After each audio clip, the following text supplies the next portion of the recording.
आपण सर्वजण राजयोग न्यूजच्या माध्यमातून लाईव्ह प्रक्षेपण पाहत राहत। आमच्या राजयोग न्यूज चॅनलला आपण सबस्क्राइब करा।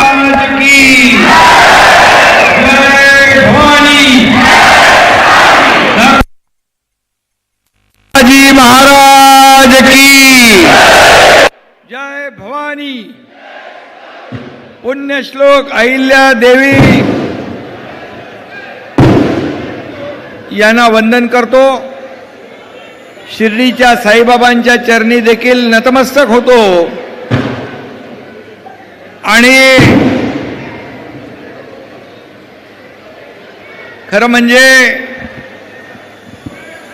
आजचा दिवस हा संगमनेरच्या इतिहासामध्ये सोन्याच्या अक्षराने लिहिण्यासारखा आहे।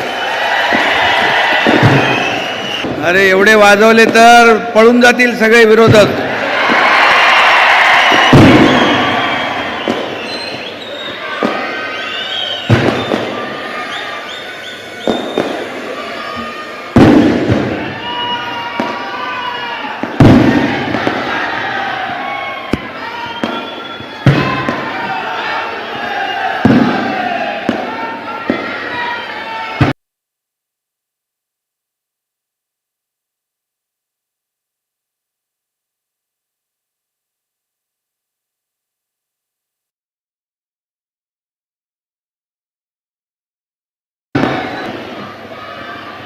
खरं म्हणजे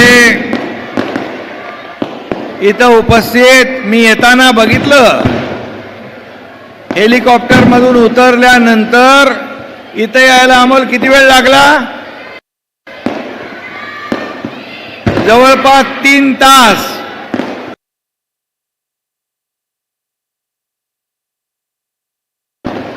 इथं समुद्र नाही संगमनेरला, पण इथं महाजनसागर लोटला होता। जनसागर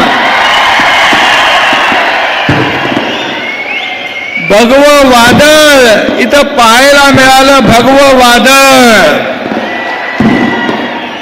आणि म्हणून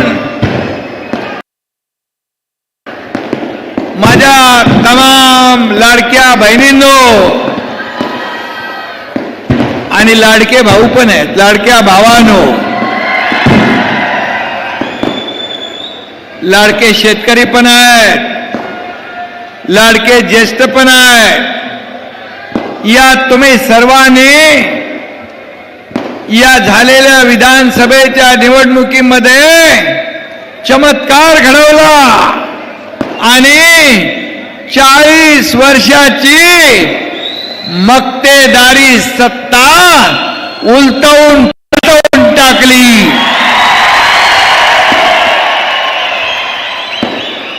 आणि म्हणून मी माझ्या लाडक्या बहीण भावांचं, शेतकऱ्यांचं दर्शन इथं घ्यायला आलेलो आहे।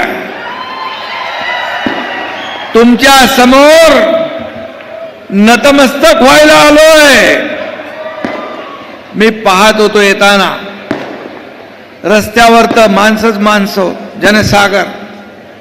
घरामधून, बाल्कनीमधून, वर टेरेसवरून, सगळीकडून माझ्या लाडक्या बहिणी, लाडके भाऊ, ज्येष्ठ सगळे हात करत होते, स्वागत करत होते। हे सगळ्यांच्या नशिबात नसतं, सगळ्यांच्या नशिबात नसतं हे प्रेम। आणि म्हणून मी अमोलला विचारलं, अरे बाबा हे सगळे माणसं इकडंच आहेत, मग त्या मंडपात कोण आहे? बोले मंडप वचुंडून बाहेर भरून पडला आहे, मंडपात जागा नाही आहे।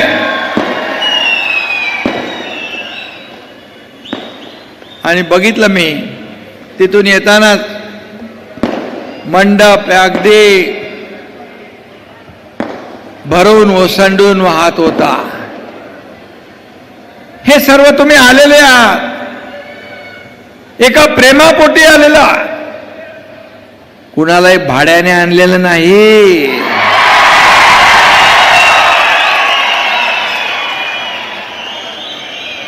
हे सर्व एका प्रेमापोटी, एका श्रद्धेपोटी आपुलकी आणि जिव्हाळ्यापोटी आलेले आहे. खरं म्हणजे अमोल खताळ हा जायंट किलर ठरला, बरोबर ना? पण खरं म्हणजे जायंट किलर अमोल खताळ याचं मी अभिनंदन केलंच आहे. पण तुम्ही आज इथला मतदार, माझ्या लाडक्या बहिणी, लाडके भाऊ, लाडके शेतकरी यांनी हा जो चमत्कार घडवला, तर खरे जायंट किलर तुम्ही आहात. आणि जनता जनार्दन काय करू शकतो हे तुम्ही दाखवून दिलं. आणि ज्याला खबऱ्या आणखी काय म्हणत होते, खेळणं, या अमोलला खबऱ्या खेळणं म्हणणाऱ्यांच्या हातात आपण आता खुळकुळा आहे खेळायसाठी. खेळत राहा, अमोल काम करत राहील, तुम्ही खेळत राहा. आणि बाकी आता काम नसल्यावर खबरबात घेत राहा. खबर देण्याचं काम अमोल खताळ करेल, कामाच्या माध्यमातून, विकासाच्या माध्यमातून. आणि म्हणून हे संगमनेर हे ऐतिहासिक शहर आहे. आणि इथं आज मी पाहिला एवढा मोठा लाडक्या बहिणींचा, भावांचा, शेतकऱ्यांचा, सगळ्या गोर गरिबांचा संगम पाहायला मिळाला. संगम आपण म्हणतो, नद्यांचा संगम होतो, त्रिवेणी संगम होतो, परंतु इथं तर माणसांच्या महासागराचा संगम पाहायला मिळाला. जिकडं बघावं तिकडं माणसं माणसं माणसं. हे खताळ यांनी कमवले. अमोल खताळ संगमनेरचा उमेदवार दिल्लीत देखील माहीत पडला, याचा मला अभिमान आहे. याचा मला अभिमान आहे. एक कार्यकर्ता, जायंट किलर तर आहेच, पण एका कार्यकर्ता म्हणजे कार्यकर्ता मधला एक कार्यकर्ता तुम्ही निवडून पाठवलाय, म्हणून तुमचं मनापासून मी अभिनंदन करतो, मनापासून आपल्याला धन्यवाद देतो. खरं म्हणजे त्याला कुठली तरी एक संधी मिळाली होती. कुठलं? संजय गांधी निराधारचा अध्यक्ष बनवला आणि त्यांना निराधारांना आधार देण्याचं काम या अमोलने केलं. आणि म्हणून संधीचं सोनं करणारा आमदार कोण, तर त्याचं नाव अमोल खताळ. आणि म्हणून आज शिवसेना एका विचारानं पुढे जातीये. 80% समाजकारण, 20% राजकारण. खरं म्हणजे, आणि म्हणून बाळासाहेबांचे विचार आपण घेऊन पुढे चाललोय. धर्मवीर आनंद दिघे साहेबांचे विचार घेऊन आपण पुढे चाललोय. आपली लढाई सत्तेची, आपली लढाई सत्तेसाठी नाही, आपली लढाई खुर्चीसाठी नाही, आपली लढाई ज्याने आपल्याला खुर्चीत बसवलं त्या लोकांचे प्रश्न शोधण्यासाठी आणि त्याच्यावर उत्तर देण्यासाठी हे आपली लढाई आहे. आणि म्हणून माझ्या लाडक्या बहिणी आहे. आणि म्हणून मी एवढंच सांगेन, एक ही मारा लेकिन सॉलिड मारा.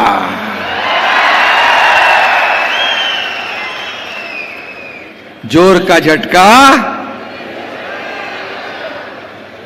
अजून सावरलेत का नाही माहित नाही.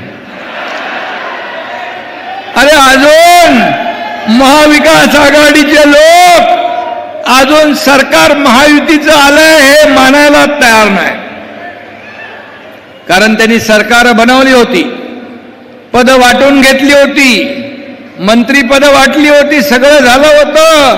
5 स्टार हॉटेल बुक केले होते, कारण लोकसभेत फेक नरेटिव्ह पसरवून संविधान खतरे में, संविधान बदलणार, आरक्षण जाणार, असं जाणार, तमकं जाणार म्हणून फेक नरेटिव्ह पसरून लोकसभेमध्ये जागा मिळवल्या. त्यांना वाटलं आता विधानसभेत सरकार आलंच.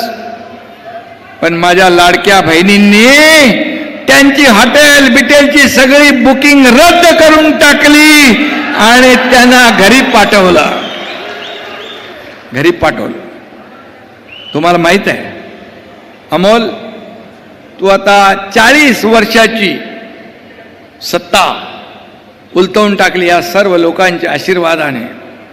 पण तुला मी सांगतो, 2022 मध्ये या महाराष्ट्रातल्या तमाम जनतेशी ज्यांनी बेईमानी केली होती, शिवसेना भाजपा युतीला लोकांनी मतदान केलं, परंतु खुर्ची आणि सत्तेसाठी बाळासाहेबांच्या विरोधात बाळासाहेबांचे विचार तुडवून मोडून तोडून सत्ता मिळवली, खुर्ची मिळवली काँग्रेसला सोबत घेऊन.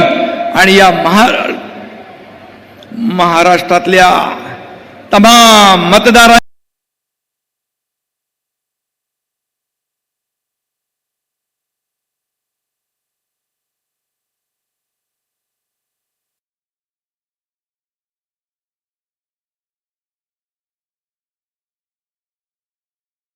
माता भगिनींचा, शेतकऱ्यांचा. आणि म्हणून 2.5 वर्षात जे आपण काम केलं, 2.5 वर्षात या महाराष्ट्राचा विकास केला, या राज्याला पुढे नेलं, या राज्यामध्ये लोकाभिमुख कल्याणकारी योजना आणल्या. आणि म्हणून याची पोचपावती या झालेल्या विधानसभेच्या निवडणुकीमध्ये जनतेने दिली. मी विधानसभेच्या निवडणुकांच्या अगोदर माझ्या लाडक्या बहिणींना सांगत होतो की तुमच्या योजनेमध्ये काही लोक कोर्टात गेलेत, योजना होऊ नये. काही लोक म्हणाले चुनावी जुमला आहे, ही लाडकी बहीण योजना खोटी आहे, फसवी आहे. मी मुख्यमंत्री होतो, देवेंद्रजी, अजितदादा, आमची टीम काम करत होती.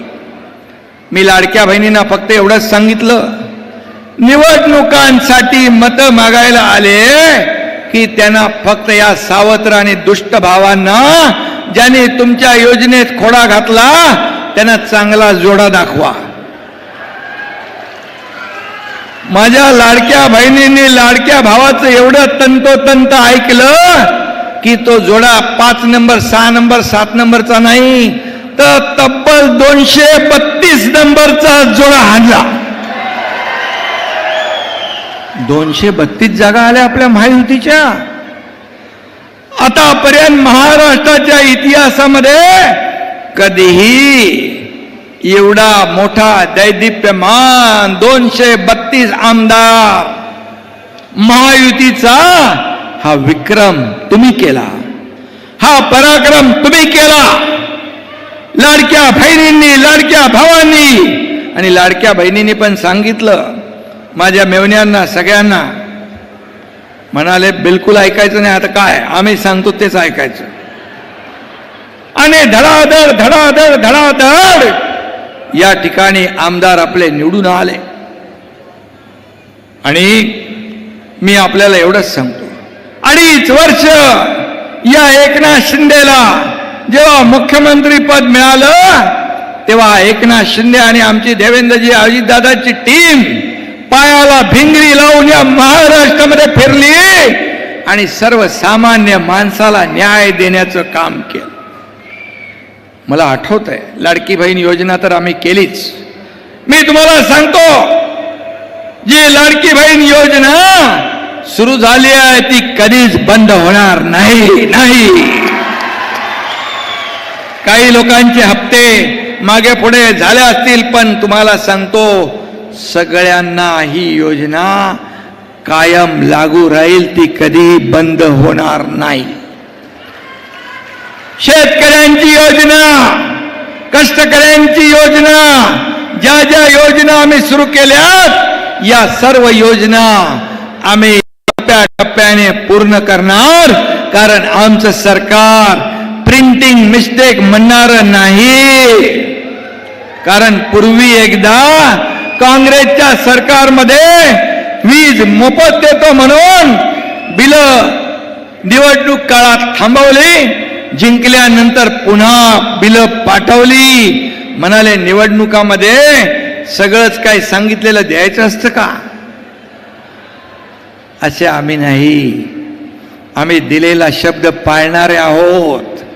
एक डायलॉग आपल्याला माहित आहे, बाळासाहेब सांगायचे शब्द देताना, आनंद दिघे साहेब सांगायचे शब्द देताना एकदा नाही 10 वेळा नाही 100 वेळा विचार करा, पण एकदा शब्द दिला की मागं फिरणं नाही. आणि म्हणून आम्ही शब्द दिला, एक बार मैंने कमिटमेंट कर दी तो फिर खुद की भी नहीं सुनता. हा डायलॉग आहे ना. आणि म्हणून आमची अवस्था शोले मधल्या असराणी सारखी नाही आहे. आधे इधर जाओ, आधे उधर जाओ, बाकी मेरे पीछे आओ. पीछे है कोण? आता मला मगाशी पत्रकारांनी विचारलं की शाखा फिरणार म्हणून. शाखा म्हणजे आपल्या शिवसेनेच्या शाखा. पण शाखा म्हणजे फक्त ऑफिस किंवा कार्यालय नाही. शाखा म्हणजे जिथं बाळासाहेबांचा सैनिक बसलेला आहे, हिंदुत्वाचा विचार घेऊन सैनिक बसलाय, त्या शाखा. आणि ते शिवसैनिक या एकनाथ शिंदेच्या खऱ्या शिवसेनेबरोबर आहे. आणि मला सांगा, मुख्यमंत्री असताना शिवसैनिकांना वाटलं होतं का आपलं सरकार आले म्हणून? कधी वाटलं नाही. आणि आता काय सगळं गेल्यावर काय, जो हौद से गई वो बूंद से नहीं आती, हौद से गई वो बूंद से नहीं आती. आणि म्हणून या एकनाथ शिंदेने, हा डॉक्टर माझा खासदार डॉक्टर श्रीकांत शिंदे आहे, ऑर्थोपेडिक सर्जन आहे. मी डॉक्टर नाही, पण चांगले चांगले ऑपरेशन मी करतो. आणि त्यामुळे मी आपल्याला एवढंच सांगतो की तुम्ही देखील मोठं ऑपरेशन केलंय या संगमनेरकरांनी.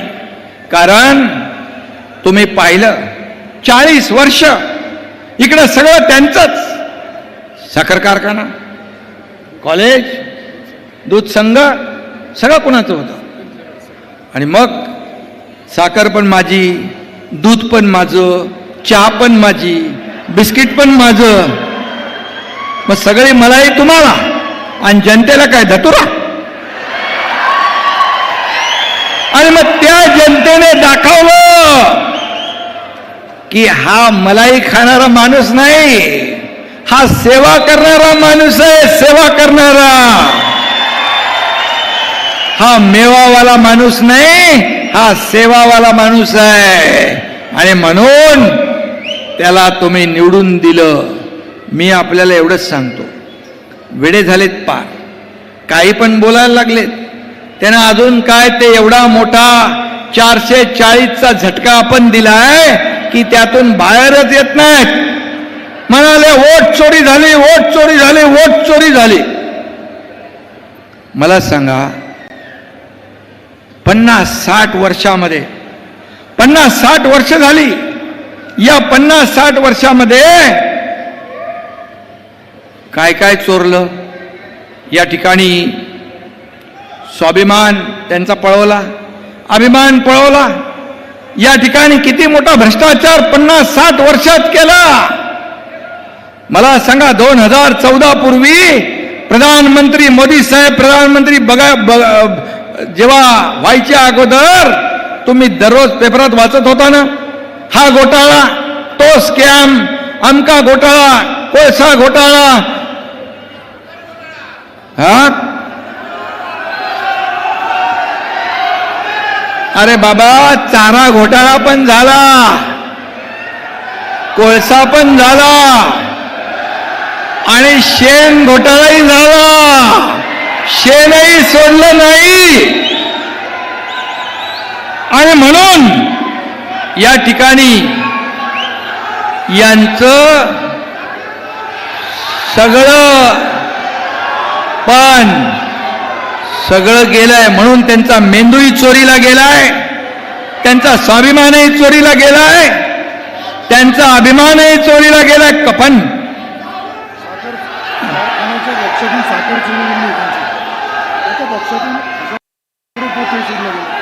साखर, अरे तो भोक्सा, तो बोगदा ती कुठं गेली? अरे या माझ्या जनतेच्या मुखात गेली असती तर आशीर्वाद मिळाले असते, पण तो भोक्शामधून कुठं गेला? त्याचा आता चौकशी करायला. हजारो पोते गेले, हजारो पोती गेली. आणि म्हणून मी आपल्याला एवढंच सांगतो की हे लोक आता म्हणतात मत चोरी झाली, यांचं डोकं चोरलंय, मेंदू चोरलाय, स्वाभिमान चोरलाय, सगळं चोरलाय, कुणीतरी पळवून नेलंय, चोरी करून कोणतरी पळून गेलाय. आणि म्हणून राहुल गांधी काय म्हणतात?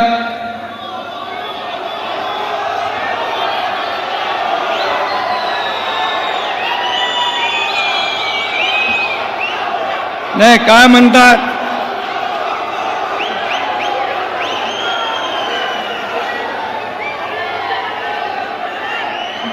नाही, काय म्हणतात? अरे काय ते म्हण आहे ना, येड्याच्या जत्रेला पेड्याचा पाऊस. आता येड्याच्या जत्रेमध्ये सगळे सुरू आहेत, पण त्याच्या मागं पळत आहेत. पण मला सांगा, पेड्याचा पाऊस पडेल का? कधीच पडणार नाही. तो तुमच्या संगमनेरमध्ये कामाच्या माध्यमातून अमोल खताळ पाडल्याशिवाय राहणार नाही. आणि म्हणून मी आपल्याला